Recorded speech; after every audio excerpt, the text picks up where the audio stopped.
સમાચારની શરૂઆતમાં હાલ મહત્વપૂર્ણ સમાચાર મળી રહ્યા છે તો જે રીતે ઇમરાન ખાન કોર્ટમાં પેશી માટે ઇસ્લામાબાદ રવાના ઇમરાનના કાફલાના 3 વાહનો અથડાયા તો વાહનો સામસામે અથડાતા અકસ્માત સર્જાયો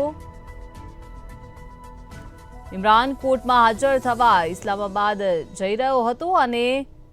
માર્ગમાં કાફલામાં 3 વાહનો અથડાયા અકસ્માતમાં ઘણા લોકો ઘાયલ થયાના સમાચાર મળી રહ્યા છે મને રોકવાના પ્રયાસો થઈ રહ્યા છે ઇમરાન ખાન દ્વારા કહેવામાં આવ્યું તો પાકિસ્તાનના પૂર્વ પીએમએ કહ્યું કે મને રોકવાના પ્રયાસો થઈ રહ્યા છે તેઓ મારી ધરપકડ કરવા માંગે છે મારી ધરપકડ તે લંડન પ્લાનનો એક ભાગ છે ઇમરાન ખાન દ્વારા કહેવામાં આવ્યું છે અકસ્માતમાં ઘણા લોકો ઘાયલ થયાના સમાચાર પ્રાપ્ત થઈ રહ્યા છે ઇમરાન ખાનના કાફલામાં 3 જેટલા વાહનો અથડાયા ઇમરાન ખાન કોર્ટમાં પેશી માટે ઇસ્લામાબાદ રવાના થઈ રહ્યા હતા અને માર્ગમાં કાફલાના 3 વાહનો અથડાયા અનેક લોકો ઘાયલ થયાના સમાચાર પ્રાપ્ત થઈ રહ્યા છે વાહનો સામસામે અથડાતા અકસ્માત સર્જાયો તો ઇમરાન કોર્ટમાં હાજર થવા ઇસ્લામાબાદ જઈ રહ્યો હતો માર્ગમાં કાફલા સાથે 3 વાહનો અથડાયા અકસ્માતમાં ઘણા લોકો ઘાયલ થયાના સમાચાર પ્રાપ્ત થઈ રહ્યા છે તો અકસ્માતમાં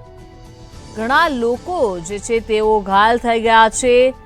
મને રોકવાના પ્રયાસો થઈ રહ્યા છે એવું ઇમરાન ખાન દ્વારા જણાવવામાં આવ્યું આ સાથે જ રોકવાના પ્રયાસો ઇમરાન ખાનના થઈ રહ્યા છે તેમના દ્વારા કહેવામાં આવ્યું છે તેઓ મારી ધરપકડ કરવા માંગે છે ઇમરાન કોર્ટમાં હાજર થવા ઇસ્લામાબાદ જઈ રહ્યો હતો માર્ગમાં તેમનો કાફલા સાથે 3 જેટલા વાહનો અથડાયા અકસ્માતમાં